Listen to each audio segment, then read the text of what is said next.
સુરતના નવાગામ નજીક આરડી નગર રેલવે ફાટકને હંમેશ માટે બંધ કરવાના નિર્ણયથી સ્થાનિક લોકોમાં ભારે રોષ ફેલાયો છે। અંડરપાસ બનાવવાના કારણે ફાટક બંધ કરાયો છે, પરંતુ આનાથી નવાગામ ડિંડોલીથી લિંબાયત જતા લોકોને મોટી મુશ્કેલી પડી રહી છે। લોકોનું કહેવું છે કે પહેલા 1 મહિના માટે બંધ કરવાનું કહેવા માંડ્યું હતું, જે 6 મહિના સુધી ચાલ્યું અને હવે તંત્રે તેને કાયમી બંધ કરવાની જાહેરાત કરી છે।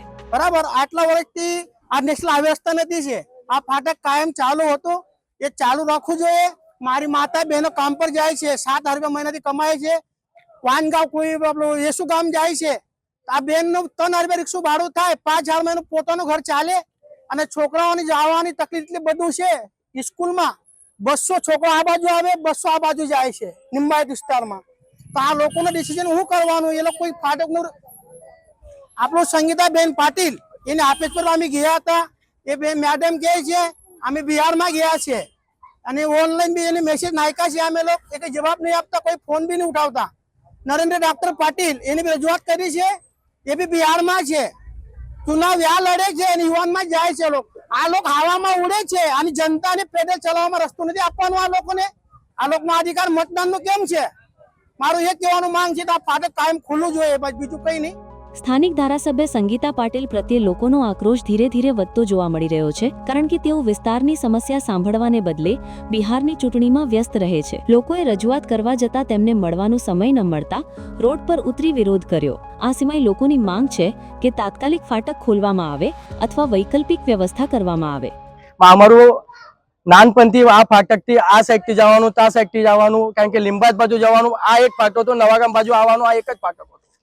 આજે જ્યારથી અંડરપાસ બન્યું, એ અંડરપાસમાં દુનિયાભરની ટ્રાફિક જામ થાય છે, માનવ ટ્રાફિકમાં 1-1 કલાક ફસી જાય છે। બરાબર, અમારું એમ જ કહેવાનું છે આ ફાટક ચાલુ થવું, કારણ કે આ ફાટક રેગ્યુલર બંધ નહીં કર્યું આ લોકોએ તારીખ આપી, પહેલા તો 1 મહિનાની તારીખ આપી, બીજા મહિનાની તારીખ આપી, ત્રીજા મહિનાની તારીખ, 1 વર્ષથી તારીખ આપતા હતા। બરાબર, તારીખ આપ્યા પછી બી આ ફાટક ખુલ્લું નથી। આજે ફાટક બંધ કર્યું, બરાબર, ડાયરેક્ટ આવીને ડાયરેક્ટ ફાટક બંધ કર્યું અને કે કાયમ માટે સ્વરૂપે ફાટક બંધ છે।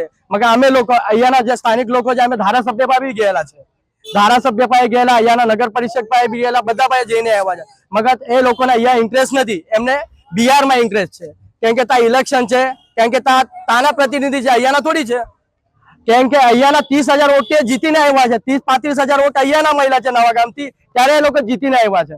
બરાબર, તો એ લોકોને અહીંયા ધ્યાન આપવું જોઈએ કે બિહારમાં ધ્યાન આપવું જોઈએ? હા, એ લોકોના ઓફિસે એના દરવાજે જઈ જઈને થકી ગયા।